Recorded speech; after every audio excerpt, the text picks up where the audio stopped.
Boa tarde, crianças, tudo bem? Graças a Deus, mais um dia, sexta-feira, e vamos para nossa aula de hoje. Então, hoje nós vamos trabalhar português e artes, tá? Português, vamos fazer a correção do livro de atividade das páginas 28, 29 e 30, e na disciplina, as atividades serão da página 73, 74 e 75. Em português, nós estamos estudando histórias em quadrinhos, que tem como finalidade nos divertir, nos entreter. Nós vimos também que esse tipo de texto ele acontece em balões, que existem vários tipos de balões e cada balão tem o seu significado. Vimos também a utilização de alguns sinais de pontuações, né? Nós vimos o ponto final, de interrogação e de exclamação, sendo que o ponto final é para uma frase afirmativa ou negativa. A exclamação é quando quer exprimir algum sentimento, susto, medo, entusiasmo, admiração. E nós vimos que interrogação é quando tem uma pergunta, um questionamento, uma dúvida. E também nós vimos que nas histórias em quadrinhos, elas são repletas de onomatopeia. Hoje nós vamos aprender um pouquinho mais sobre isso, tá bom? Então vamos lá na correção? Pegue o livro, por favor, de atividade na página 29. Perdão, página 28. Então olha lá. Classifica as frases como afirmativas, exclamativas e interrogativas. Quando que eu sei que uma frase é afirmativa? Quando lá no final da frase tiver o ponto final. Quando que eu sei que ela é exclamativa? Quando lá no final da frase tiver exclamação. E quando for uma frase interrogativa, é quando no final da frase tiver o ponto de interrogação. Então, letra A. Você pode me emprestar sua caneta, por favor? Observem aí o ponto. Qual ponto que é? Interrogação? Então vai ser uma frase interrogativa. Letra B. Que boneca linda! Exclamativa. C. Ontem eu fui ao cinema. Afirmativa. D. Camila faltou no dia da prova de inglês. Exclamativa. E. Quantos dias faltam para o seu aniversário? Interrogativa. Que horas são? Interrogativa. A G. Teremos sopa para o jantar. Afirmativa. H. Pare. Exclamativa. I. Você fez um lindo quadro? Interrogativa. E a J. Completei a tarefa em 2 horas. Afirmativa. O número 5 está falando assim, leia as frases e insira a pontuação adequada. Então, no primeiro retângulo aí, ó, Gabriel está preparando um bolo na cozinha. Ele só está afirmando, então é ponto final. Você gosta de bolo? Isso é uma pergunta, então, interrogação. Eu adoro bolo. Aqui ele está vendo entusiasmo ali, né? Está exprimindo entusiasmo. Eu adoro bolo. Então, ponto de exclamação. No de baixo, Melina viu uma rã. Olha a cara dela de assustada ali. Ponto de exclamação. Onde está a rã? Uma pergunta. Interrogação. A rã está debaixo da mesa. Ponto final. Próxima página, página 29. Na página 29, nós fizemos a leitura desse texto e no número 7 está pedindo para escrever os pontos ali encontrados daqueles que nós já estudamos. Então, vocês encontraram o ponto final, o ponto de interrogação e o ponto de exclamação. O ponto final, ele serve para pontuar uma frase, afirmativa ou negativa. O ponto de exclamação é para demonstrar entusiasmo, admiração, e o ponto de interrogação um questionamento, uma pergunta, uma dúvida. Mas também tinha a vírgula, e a vírgula nós também aprendemos. A vírgula aqui, nesse caso, é para separar elementos de uma frase, tá? Quem colocou os 2 pontos? Os 2 pontos nós não vimos ainda em detalhe esse ano. Nesse caso aqui, os 2 pontos serviam para poder indicar que alguém vai falar. Mas se quem não colocou também não está errado. Teria que estar colocando a vírgula, ponto de interrogação, ponto de exclamação e o ponto final, tá bom? Página 30. Qual a importância da pontuação em textos escritos e orais? Bom, a pontuação, ela deixa o texto mais claro, mais organizado. Quando eu escrevo alguma coisa, eu escrevo para que alguém compreenda aquela informação. Então, ela tem que estar bem redigido, bem escrito, pontuado corretamente. Dessa forma, a pessoa que for ler, ela vai entender, porque vai ter clareza aquilo que eu quero transmitir. Então, essa pergunta, ó, qual a importância da pontuação? A importância para deixar o texto mais claro e organizado, tá bom? 9. Reescreva as frases seguintes usando sinais de pontuação diferentes. A letra A eu fiz com vocês na lousa. A letra B, você já teve sarampo? É uma frase interrogativa. Depois vocês tinham que transformar em exclamativa. Como que eu transformo essa mesma frase em exclamativa? Só mudando o sinal. Então, se eu tinha ponto de interrogação numa frase interrogativa, numa frase exclamativa eu coloco o quê? O ponto de exclamação. Na afirmativa, o que eu faria? Eu escreveria a frase inteira, você já teve sarampo, e colocaria o ponto final, tá? C, ele não tem problemas. Negativa, como que ficaria? Ele não tem problemas, e ponto final. Então, é o ponto final que eu tinha que colocar. E na interrogativa, ele não tem problema? Repetiria a frase e colocaria o ponto de interrogação. Número 10, vocês teriam que pontuar as frases. Então, olha lá. Caio, não quero jogar no computador, quero brincar lá fora. Então, aqui pode ser um ponto final ou também sim, quero brincar lá fora. Pode ser também exclamação, tá? B, Gustavo, você aceitou um copo de suco? Aqui é uma pergunta, então é o ponto de interrogação. C, Maia, que surpresa encontrar você aqui. Aqui é um ponto de exclamação, ó, ela tá surpresa. E D, Ricardo não gosta de doces. Pode ser ponto final. Ricardo não gosta de doces? Pode ser um ponto de interrogação. Ricardo não gosta de doce e pode ser um ponto de exclamação. Porque eu tenho aí, pode ser tanto uma frase negativa, quanto uma frase exclamativa, quanto uma frase interrogativa, tá? Agora, página 73 do livro da disciplina. Lá, vocês tinham no número 7... que encontrar 2 atitudes aprovadas pelo menino maluquinho e 2 atitudes não aprovadas. Então, quais seriam as atitudes aprovadas? Olha lá, nós poderíamos ver na hora que ele dá, por exemplo, a flor aqui, ó. Ele está demonstrando o quê? Carinho pela menina, né? Então, ele está sendo gentil aqui. Então, isso aqui é uma atitude aprovada. Gentileza, demonstrar carinho, afeto, é uma atitude aprovada. Outra atitude aprovada, por exemplo, aqui quando ele faz o gol, ele comemora. Não é legal a gente brincar? Aqui ele tá brincando com os colegas, ó, e fez um gol lá, e ele tá se divertindo. Isso também é uma atividade aprovada. Agora, o que não é aprovado? O que não é aprovado, por exemplo, ele brigar, ó. Briga não é aprovação, né? Não é uma atitude aprovada. O que eu tenho que fazer quando alguma coisa não está muito certo, que nós não estamos acordando? Nós temos que ter diálogo, não é mesmo? Não partir para briga. Aqui, por exemplo, ele jogando aqui, ó, a fruta na cabeça do rapaz, também não é uma atitude aprovada. Imagina você tá passando na rua, as pessoas começam a jogar frutas em você? É errado isso. Então, quem colocou uma dessas aí está certo também. De repente, pode ser que vocês tenham colocado outras. Daí, mandem para mim para eu poder ver. Número 9. Discuta com o professor as questões a seguir. Qual é o significado da reticências? Olha aí, um novo ponto que nós vamos aprender, reticências. Quando vocês virem esses 3 pontinhos um do lado do outro, não chama 3 pontinhos, chama reticências. O que ele significa? Ele significa continuidade, que ainda tem mais coisa por vir ainda, tá bom? Letra B. O autor utilizou outras vezes a reticência nessa história? Em quais quadrinhos? Então, vocês vão voltar lá nas histórias em quadrinhos e, por exemplo, ó, esse aqui é o primeiro, segundo, terceiro, quarto, quinto. Então, vocês vão colocar em quais quadrinhos ele utilizou o ponto de reticências. E a C, o que indica o uso de reticências na história lida? Então, se vocês observarem ali, indica o quê? Que a cena vai continuar no próximo quadrinho, tá bom? Agora, é a nossa atividade de hoje, atividade nova.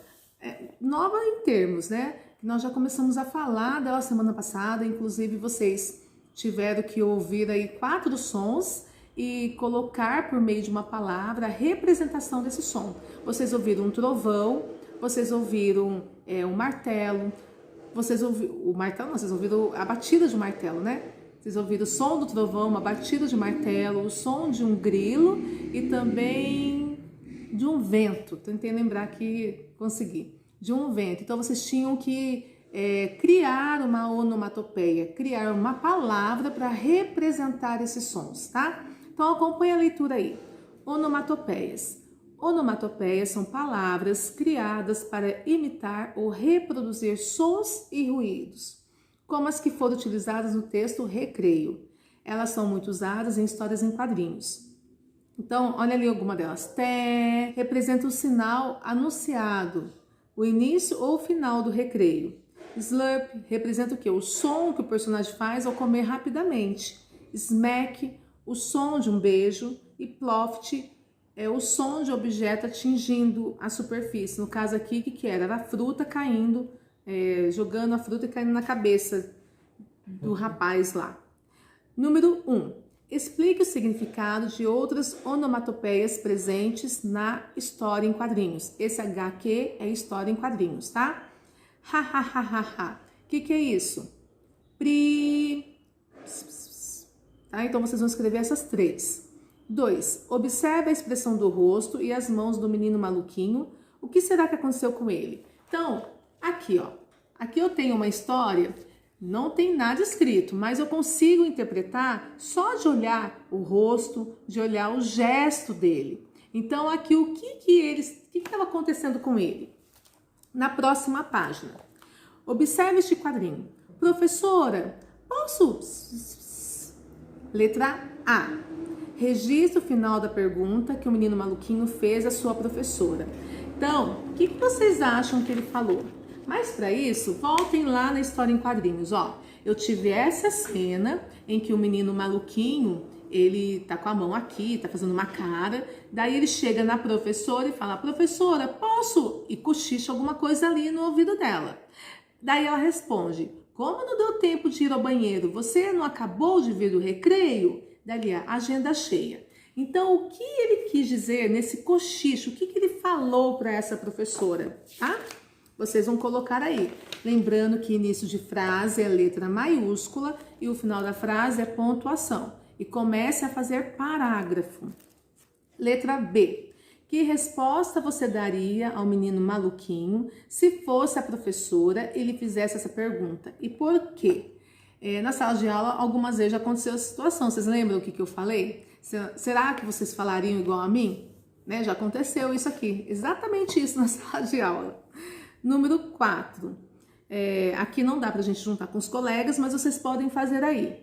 Então, junte-se a um colega e leia a resposta, o menino maluquinho, à pergunta da professora. O que significa a expressão agenda cheia? Então, quando ele vai lá, fala no ouvido dela e ela fala: nossa, mas você não acabou de voltar do recreio? E ele fala agenda cheia. O que ele quis dizer com isso? Tá? Essa expressão. Voltando agora lá no livro de atividade, na página 31, tem ali um poema.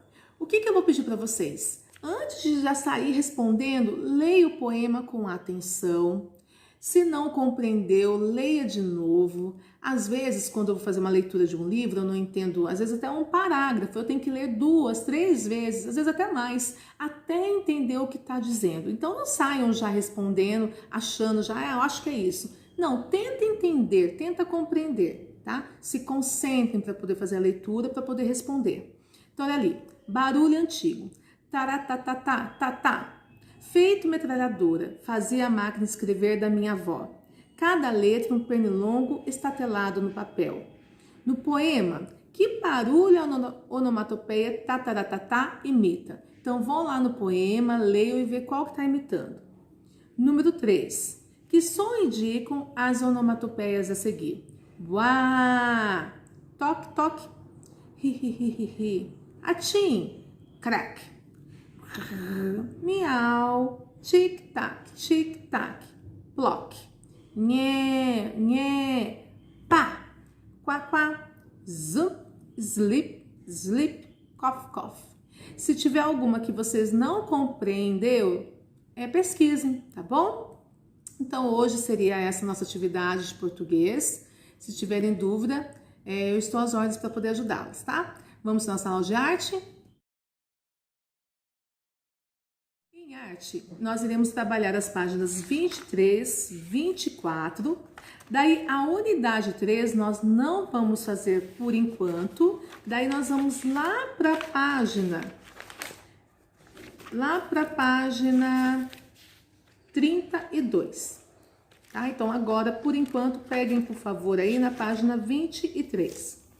Então, ali, nós estamos vendo sobre escultura, mosaico, grafite. Então, agora nós vamos falar um pouquinho aqui, ó, sobre um artista chamado Vicente Van Gogh.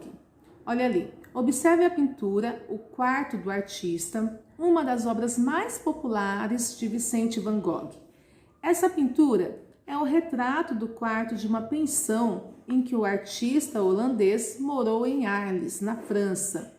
Nele, Van Gogh criou um grande número de obras. Então, essa aqui é uma tela que Van Gogh criou, ele morava aqui nesse lugar aqui, ó, tá? Lá na França. O que vocês vão fazer? Página 24.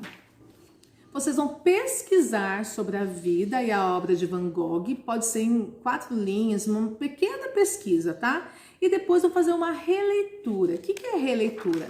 Esta mesma obra, mas com o seu olhar, vocês vão desenhar. Não pode copiar igual, porque senão seria a obra do Van Gogh. Então, por exemplo, se eu fosse fazer uma releitura, eu poderia, no lugar aqui da cama, colocar a beliche. É uma releitura, é o meu olhar nessa obra, o que eu iria, usando os elementos que estão aí, que eu poderia modificar. Por exemplo, eu poderia fazer esse quadro, colocar alguém sentado aqui. Então, agora vocês vão construir essa obra, mas com o olhar de vocês, tá? Isso chama releitura, tá bom?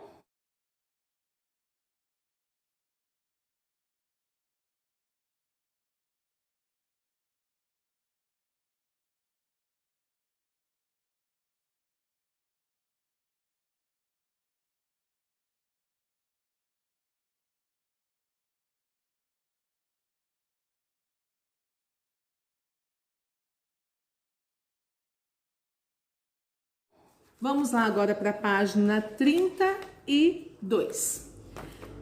Vamos começar um novo conteúdo em artes. Nós vamos falar sobre dança, sobre música. Quem gosta de dançar aí? Quem gosta de cantar? Eu acredito que na sala de aula eu já vi alguns cantarolando, já vi alguns dançando, né? Então a arte também está presente na dança e na música. Ao observar as pessoas dançando, a gente observa o movimento, tem movimentos mais rápidos, movimentos mais devagar. O estilo da roupa também, muitas vezes, uma dança, ela dita o estilo da roupa. Então, dança é cultura também. Nós vamos aprender um pouquinho sobre isso, tá? Acompanhe aí na página 32. Olha lá. Existem diferentes formas de dançar. Sozinho, em grupo, em par. Em par são as chamadas danças de salão. As danças de salão surgiram na França no século XVII e chegaram às Américas por meio dos colonizadores. Aqui se multiplicaram em diferentes estilos ao longo dos anos. Vários deles foram à moda em determinados períodos. Em 1910, a influência era o jazz e dos ritmos afro-americanos. O tango e o charleston eram os preferidos de 1915 e 1935. Swing e foxtrot fizeram sucesso a partir dos anos 30.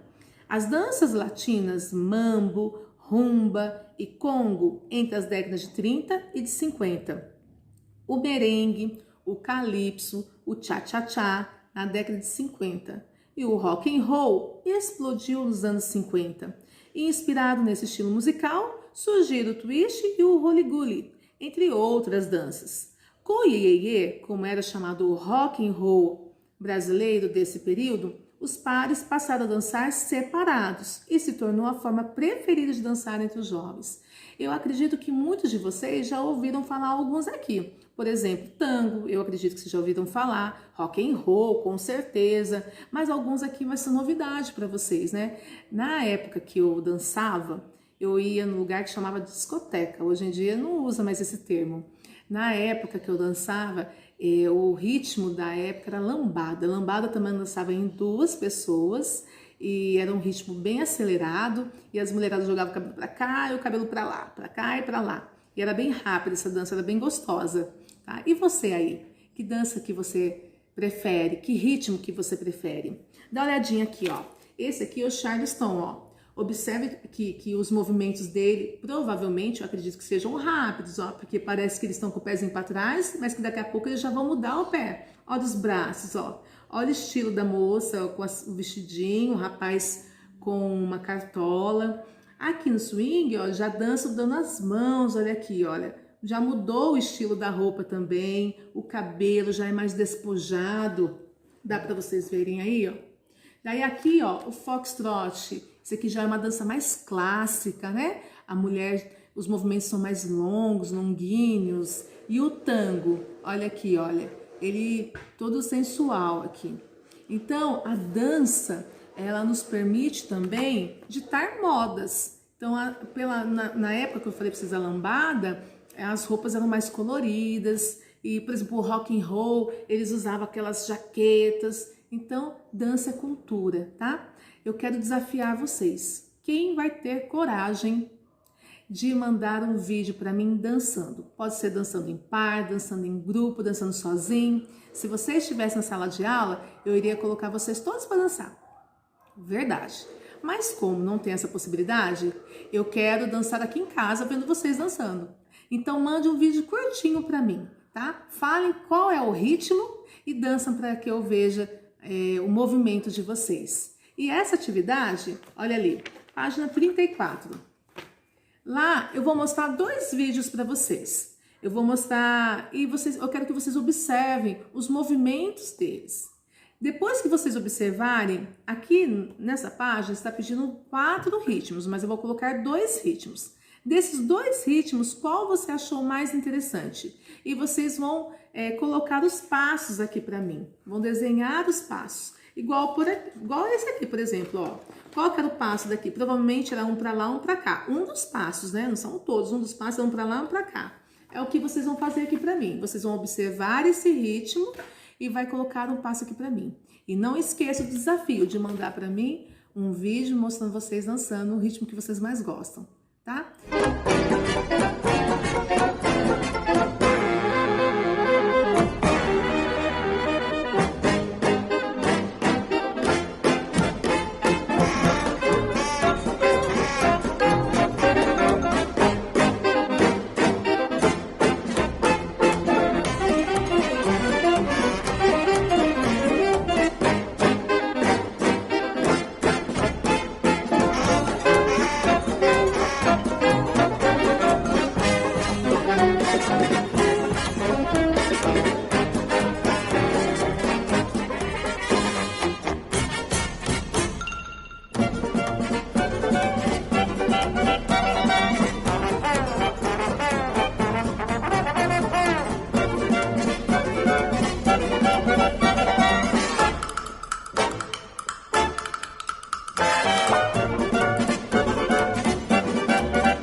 Por hoje ficamos por aqui. Bom final de semana, fiquem com Deus e até segunda, se Deus quiser. Tchau!